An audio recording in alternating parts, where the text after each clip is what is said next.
Dear Santa, I'm one of your biggest supporters. You may not remember me, but as a little girl, I wished for three things: world peace, blueberries in the maple syrup, and a cheeseburger pie made with sweet potatoes. Well, I got 2 out of 3 of those things, because after having the best breakfast since the Great Depression, that no-good two-timing Hitler stormed my cottage and looted my collection of diamonds and bedtime stories involving a no-good cinema snob telling tales about axe murderers. I took that Hitler by the arm and made him cut the biggest switch from the oak tree. I paddled his bottom so raw he could never give a speech standing up again. Where was I? Oh, yeah. Make that no-good cinema Scrooge review something wholesome for the family. And throw in that mean old nostalgia Critic for saying naughty things about my grandson, little Matty Broderick. Sincerely and passionately, your luscious red-nosed Christmas warrior, Fat Grandma. P.S. You can join me in any of my reindeer games. Woof! Jiminy Christmas! Now that's what I call some rankin' sass! Pardon the blushing, boys and girls, but as you know, Santa Christ brings all the ho-ho-hos to the yard! Now about that crossover. Hey! Do you mind getting the hell out of here? We're reviewing a movie! You don't have to tell me twice, children. Last time I got stuck with you two, I got horsewhipped and developed a new fetish in the process. Merry Christmas! Ho, ho, ho! Cameo. Wow, what a coincidence he was reading a letter to Santa, seeing how that's exactly what today's movie is about. What do you mean? I thought we were finally going to talk about I Saw Jesus Die, the Jesus porno. You wish. No, I don't. Trust me, this is far scarier. The film is called Dear Santa, because that's much easier than calling it A Very Play Misty for Me Christmas. It's one of about 1,000 cynical holiday tie-ins that aired on Lifetime, and it's about a young, wealthy socialite who is determined to find a new man so hard that she follows a Dear Santa letter all the way to a father and daughter that she soon stalks. That sounds terrifying. If by terrifying you mean warm and uplifting. It sounds as warm as old eggnog found on the radiator and as uplifting as a dead puppy found in your stocking. What in God's name was your childhood like? Ask the wooden spoon indentions on my ass. Actually, this movie does seem up my alley. It begins with an ejaculation scene.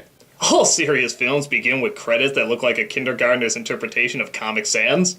The world's friggin' worst mailman loses some of his mail, and a Dear Santa letter makes its way to our, hero, Crystal Carruthers. Imagine if she got a letter to Penthouse, then she'd definitely buy this sexy Santa outfit to seduce Willie from Bad Santa.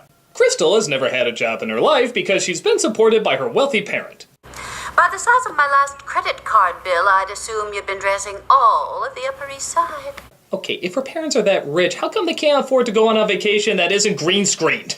Mom is given no choice but to financially cut Crystal off so she can find a man. I'm on it. I promise. Fine, you have until Christmas to sort it out. Oh, and dear, that sweater was far too tangerine for your complexion. At least her sweater didn't have to be green screened in. Hey, don't knock green screen vacations. I know someone who frequents that same vacation spot every year. Of course, instead of immediately looking for a job, Crystal reads letters from children. The letter is from a 7-year-old Olivia who wishes for a new dad. And also a copy of Sleepless in Seattle. It's only slightly less creepy. Crystal then writes back to tell her that there's no Santa. What happens then?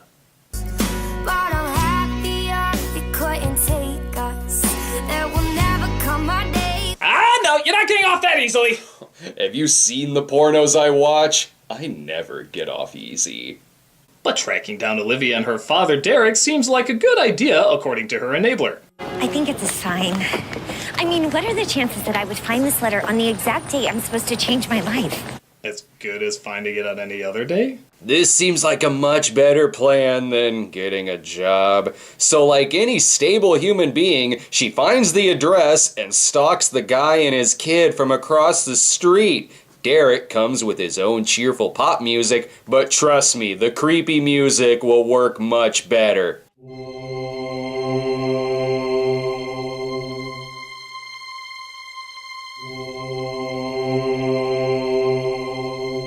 Oh, it gets even creepier. And I mean follows him and watches him through a window creepier. I never thought I'd say this, but I think Clay Walsh from Old Fashioned has found his match in this girl.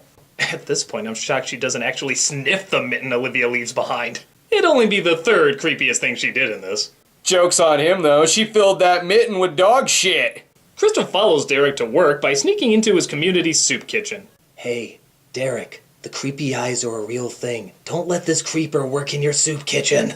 He hires her to work in his soup kitchen. Ew, a hairnet, poor people hats! But here's her chance to identify with the common folk. Oh, wait. You forgot your bread. I mean, unless you don't eat carbs, which I don't, especially whole wheat. Makes me so bloated. To be fair to Crystal, before this, she only heard of homeless people in fairy tales. Hey, what's your opinion on gay blackface? I don't know, do movies still do that? Was the gay best friend your favorite character in The Killing Joke? No, the end credits were my favorite character in The Killing Joke. Then meet Soup Kitchen Chef Pete. Honey, you better soak that pot or else you're gonna be scrubbing away that manicure. Pete Kennedy, chef extraordinaire. Crystal Carruthers. Oh, and sweetie, ditch the hairnet. Just make sure your hair is up and away. How often does he volunteer? Volunteer? Sweetheart, he runs this place. Wait a minute. Pink chef's outfit, earring in the right ear, lip gloss. I think Pete might be straight. Edible, isn't he? And he's a fucking cannibal! Derek has changed into his afternoon flannel while Crystal is promoted to Soup Kitchen bar wench. But now she finally gets to meet Olivia, the writer of the Dear Santa letter. I had to play the cello for 3 years. I hated it too. My grandmother told my dad I should start playing an instrument. Well, at least you can keep your nails. Me, I couldn't even have a French manicure. And don't even get me started on the clothes. Hey, remember that show, The Simple Life? Why would you remind me of early 2000s reality television? Because our country let that happen, just like they let cynical Lifetime Christmas movies happen. There's a subplot in the film about an older homeless man who refuses to ever go indoors. Something about letting cooks walk around with no hairnets and the chef getting lip gloss on the silverware? I don't know. Bad news though, Derek has been casually dating Jillian. Good thing I always keep the creepy music handy.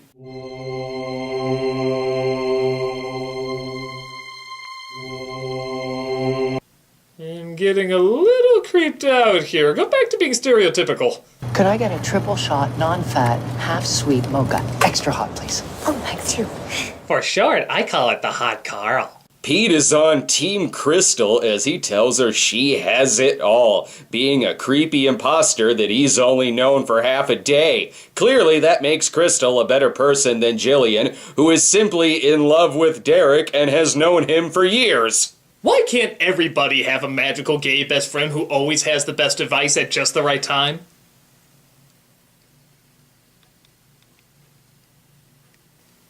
I said, why can't everybody have a magical gay best friend with the right advice at just the right time? Damn it, I thought for sure that would cue some sort of sketch or something. Yes, I have an idea. We'll use my door instead. Your door? What are you talking about? Look. How the hell did you do that? And they laugh at me for still using Pinnacle 12. They still do. Hello, boys. My name is Barian, and oh my, you are finer than a fresh set of snow tires. I may not be a cowboy, but let me tell you something. This figure sure can fit into a pair of chaps. I'm not talking about my lover in Great Britain. I call him Big Ben, and he always comes on time. Woo, I am nasty. Okay, this may get us in trouble. Whatever, I found my new best friend! That's what I'm here for, boys. I don't have much of a life of my own, so I give advice to wealthy straight women. And since I don't see any around here, you two hunk-of-burnin' lover boys will set my advice meter from, oh, just dump him, to call the fire department because your new man just set my pants aflame. Actually, I don't think I need any advice. No, me neither. Really? No advice, no cheerful pick-me-ups. 2016 alone has broken my gay best friend advice-giving record. You two are the only two who don't need advice this year. Sorry, we've got a review to do. We don't have any time for distractions. I'm just a character in a story from an old woman that she reads to a comic book reviewer. I have no existence to give advice to. Oh, well, who has the boxed wine and the double entendres when Barian needs advice? Who, I ask?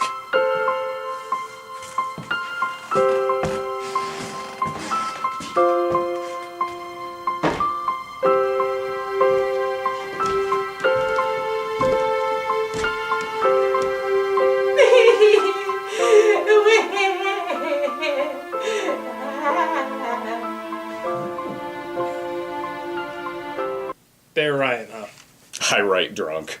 Crystal waits for Derek and Olivia to show up at the ice skating ring so she can make a fool out of herself. Thanks. Meant to do that. That was amazing. Can you teach me how to do that twirly thing? Why would you want her to teach you? You just fell over and almost broke your ass. Like any responsible adult, he leaves her with Crystal. He'd be better off leaving her with Glenn Close from Fatal Attraction. At least she'd get a roller coaster ride out of it. Yes, but then we wouldn't have those dropouts from 90s bully school. By the way, I love the purple helmet. I think I saw a kindergartner wearing the same one. In case you didn't know, pigtails are all the rage right now. Vanessa Hudgens. I guess that's why Zach broke up with her. BTW, the hat, so last year. God damn it, I accidentally sat on the remote. How do you turn off the foreign language? Crystal figures out there's more to life than lattes and shopping. Yeah, that's her exact words. So she takes up wanting to break up Derek and Jillian. Now I finally get the hyena reference. Oh my god, she laughs when he says something funny, and she gives the coughing guy a napkin before Crystal gets a chance to. Fucking whore. Yes, but she scoffs about it and throws her gloves away. Because in order to be a good person, you have to like having coughed up germs and bits of food on your hands. Crystal is much better. She gives George R.R. Martin her scarf so he can finish writing his books. Not to mention she brings in her spices from home. Wow, salt! She even gives the homeless people clothes, which would seem nice if it didn't feel like she was doing this only to get Derek's attention and to one-up Jillian. Dollar store Scott Wolf is delighted by this, but oh no! Eviction notice! This could have been avoided if they didn't spend their budget to special order Pete's chef's outfit and lip gloss from Paris. Derek asks Crystal if she can babysit, in the hopes that this is the same universe from When a Stranger Calls. The only thing I ever watched was a school hamster, and it died a slow death somewhere in the walls of my parents' condo. Ready? And she kills animals! Oh, it doesn't take Crystal too long to almost set the place on fire. She has a full spice rack, but can't even make beans. This so wouldn't have happened if they had a copy of Ain't No Mountain High Enough playing in the background. If only Pete gave her babysitting advice. Oh, he did. I've never babysat anything in my life. Seriously? I thought all of us preteen girls babysat. Not me. God damn it, movie! Gay men and preteen girls aren't the same thing! Olivia and Crystal soon bond over their mutual hatred for Jillian. All she ever talks about with my dad is, remember when we did this? Remember what happened when? Blah, she reminisces about old times with her dad because they knew each other for years. Skankosaurus! Too bad Dad came home. I'd rather keep watching Merlin's Magical Christmas. There's more important things, though, like Derek giving Crystal his relationship backstory. I know I could never replace Laura. I mean, Laura was... she was... special. And Jillian, I mean, she's... I don't expect to feel the same way that Laura made me feel. You two just met! What's next? He's gonna ask her to spend the night? Look, you were sleeping. Why don't you just crash? I swear I don't ask all the babysitters this. Oh my, his lights are all tangled, much like his love life. Am I right, ladies? Meanwhile, Jillian, that Hitler's harlot, is disappointed to see that a strange woman has spent the night. I'm sorry, I completely forgot we had a brunch date.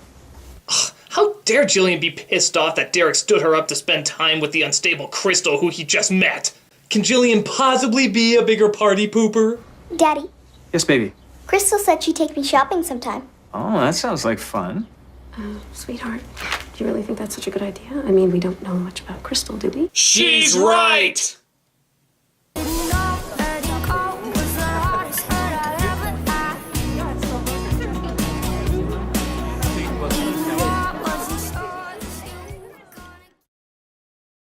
Jillian is the real hero of this movie, and not just because she's fantastic at selling big boxes. Oh no, the competing ladies are having a cook-off, 'cause, you know, chick thing. 5, 4, 3, 2, 1.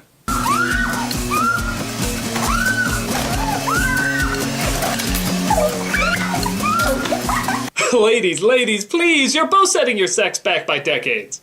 By the way, the Jesus porn has the same shot in it, probably. And why not go rooting through his drawers? Nice ring, isn't it? Hope you can hang on to him this time. Or I'll toss you in a trunk and drive it off a cliff and watch you burst into flames. Olivia says that Jillian and Derek spend way too much time reminiscing.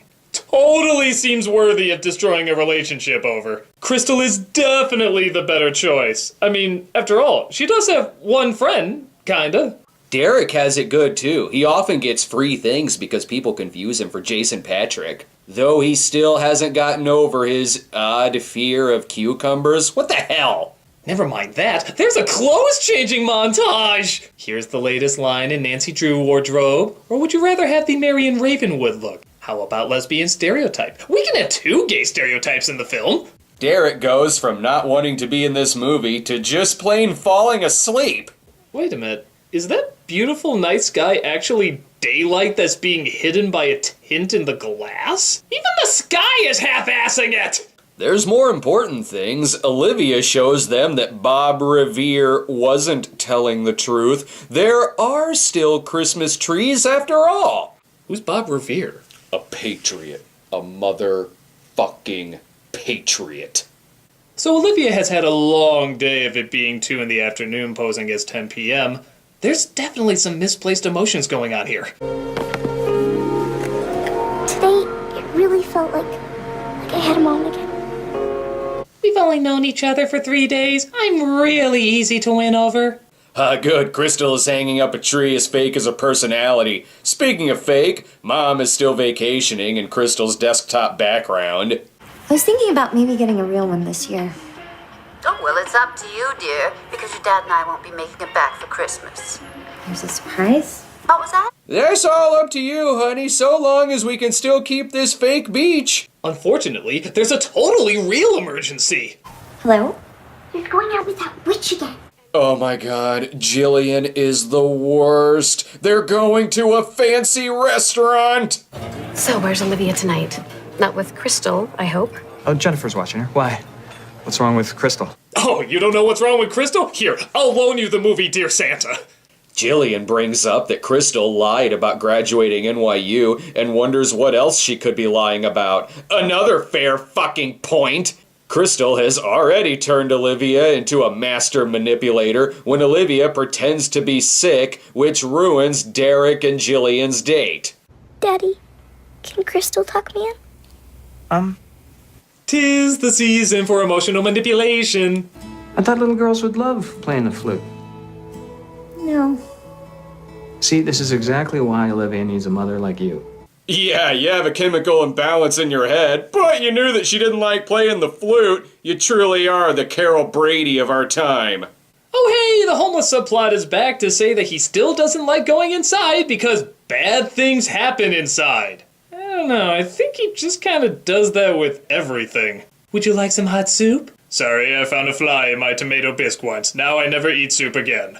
Would you like to wear my scarf? Sorry, I had a brother who died during autoerotic asphyxiation. Now I never wear scarves again. I'm sure this scene will be just as poignant.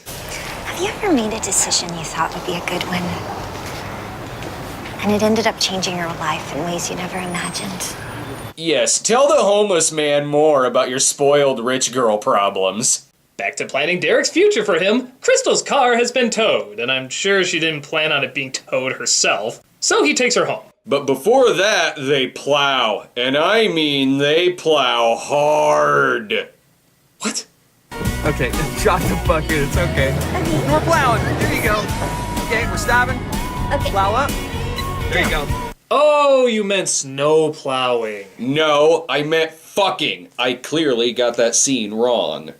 This is right up there with Jack and Rose on the Titanic, Aladdin and Jasmine on the magic carpet, Harry and Lloyd riding a moped to Aspen. Derek invites Crystal to a Christmas party at his house. Don't know why he had to do that. She would have just randomly showed up anyway. Thankfully, she has Pete to give her more advice. Ooh, what about this? Oh no, sweetie, it's a little too breakfast at Tiffany's. Yeah, breakfast at Tiffany's had far less stereotyping. Doll, you had a moment. The two of you plowed snow together. I mean, that's one step away from, well, plowing. Stop it. Good lord. I really hope Bear Ryan gives better advice than this cartoon of a character. And that's when he told me, woman, if you don't get your poodle skirt wearing, Coca-Cola sipping, miniature golf playing hussy of a sister out my house, I'm shutting off the sex pipe. He was talking about his penis. Oh my god, honey. I am so glad you came to me with this information, and you're gonna be too. Cause looky here, the way to fix that no-good man of yours, you just need to ask him the right question. What do I ask him, Bear Ryan? No, silly, I didn't say ask. I said ask him the right question. At the party, everyone dresses like their favorite Parks and Rec characters, and Pete is dressed in his finest Drake guy's view of West Hollywood. Poor thing. You must feel so silly. Actually, I've always thought it's better to be overdressed than underdressed. I mean, what's worse, showing up looking fabulous or whatever? How about showing up like a sane person? You ever try that? She's gonna liven up the party with Wonder Joints. And by that, I mean changing the music. Dear Blender. You won't blend into the background with us in your home. Won't you help the first offender? In the kitchen, they're busy making the opening credit sequence from American Psycho. I remember when I once deep-throated a glass of Jack. Oh, you bitch! Here, try this magical drink I invented. It's called eggnog with booze in it. Say, Crystal has found her new true love, Leon Thomas! Hey, Sean Hayes called. He wants to thank you for making Jack look as influential as Harvey Milk. It seems like Jillian's only negative trait is that she really just needs to get a sense of humor. But this movie translates that into she is an evil witch who must be defeated, despite her continued solid points! I'm the one who held Derek's hand at Laura's funeral. I'm the one who checked in on him every day, made sure he had food in the fridge, clean clothes to wear. And I'm the one who will be there for him for the rest of his life. My god, how dare she have random acts of kindness towards Derek? This movie would make Jesus look like a villain. Just know I'm onto your lies. Good. Now it seems we finally have something in common. Crystal's the only one who has been lying! Derek's trying to figure out why girls always have to hate each other in these kind of movies. Oh, and his soup kitchen is gonna close or something. Here, Derek comes clean that he's not Scott Wolf or Jason Patrick. He's actually Scott Peterson! Kudos to Derek for remaining likable, even though he kinda cheats on Jillian by asking out Crystal. Jillian soon finds the Dear Santa letter and...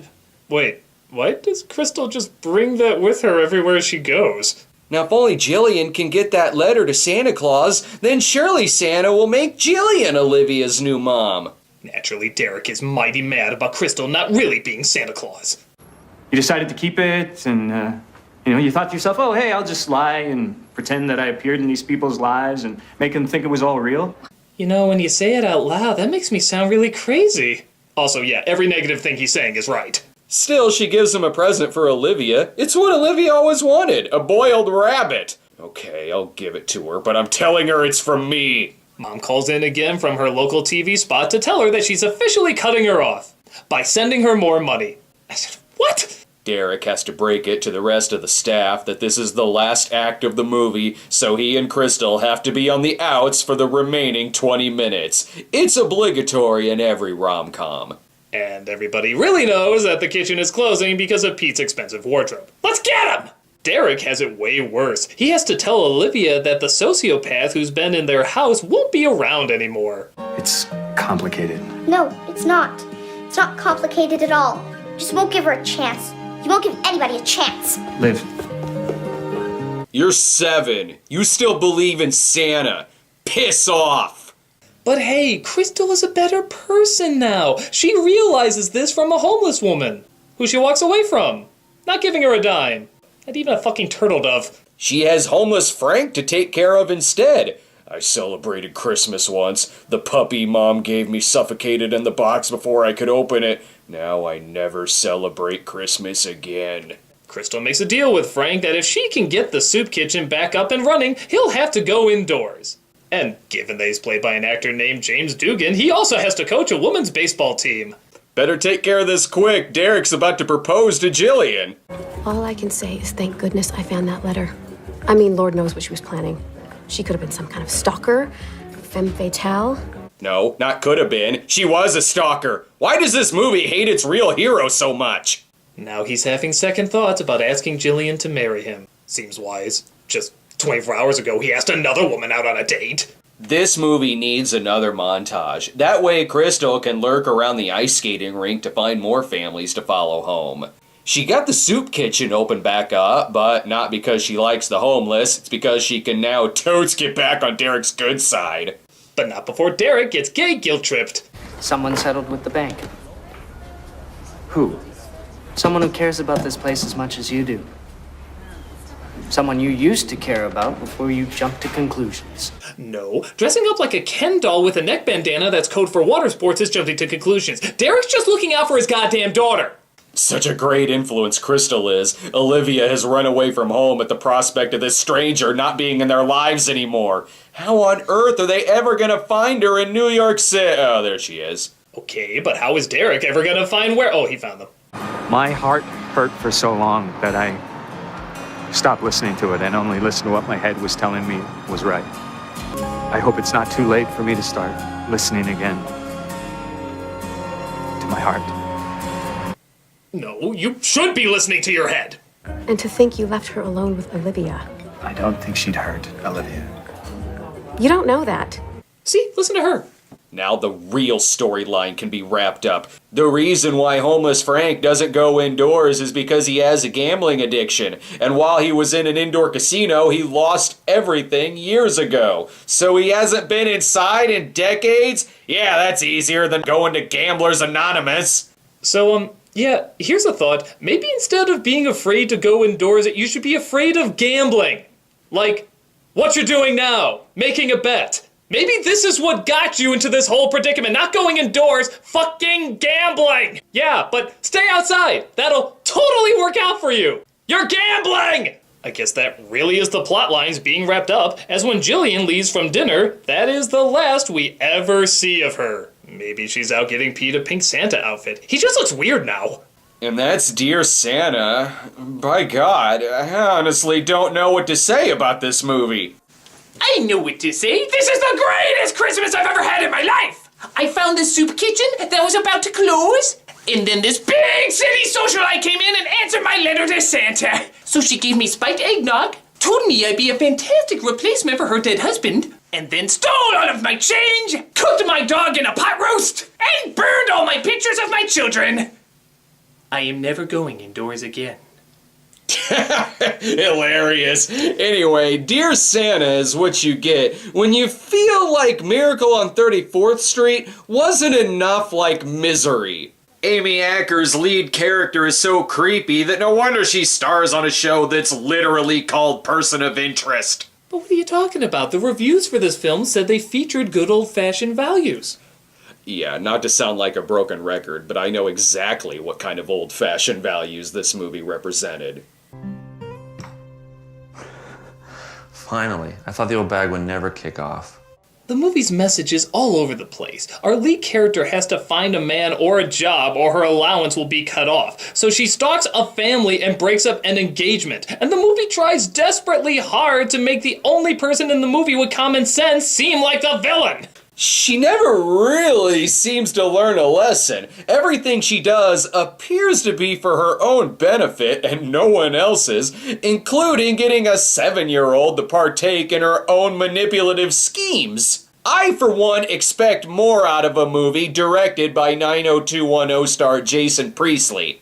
Why?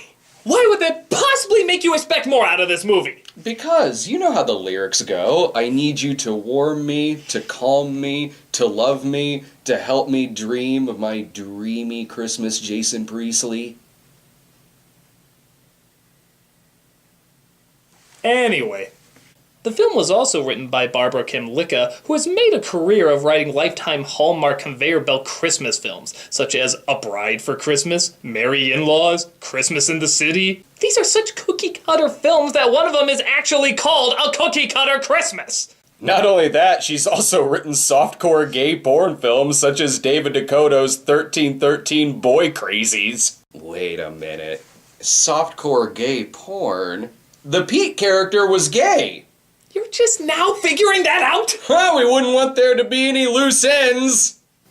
I'm not sure if murdering my boyfriend is the best idea, Bear Ryan.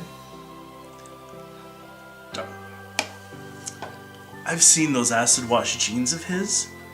His crimes against humanity aren't just a murder of fashion. It's a full-blown fascist. You'd be doing us all a favor, honey. I'm just nuts. Aren't I, Mr. Squirrel?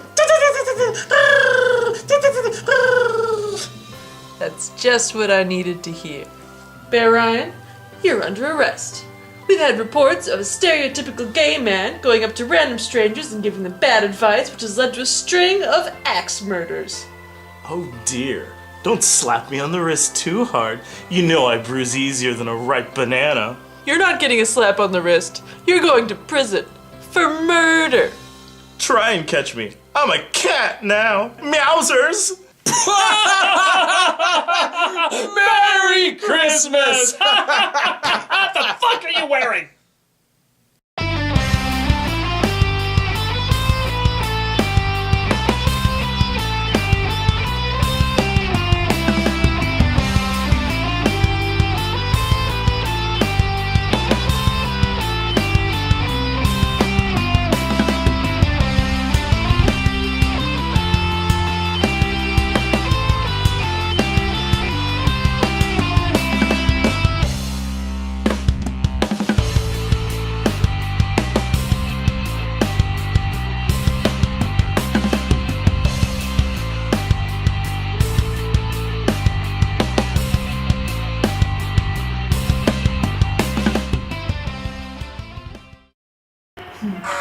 Oh, we're just about to set sail.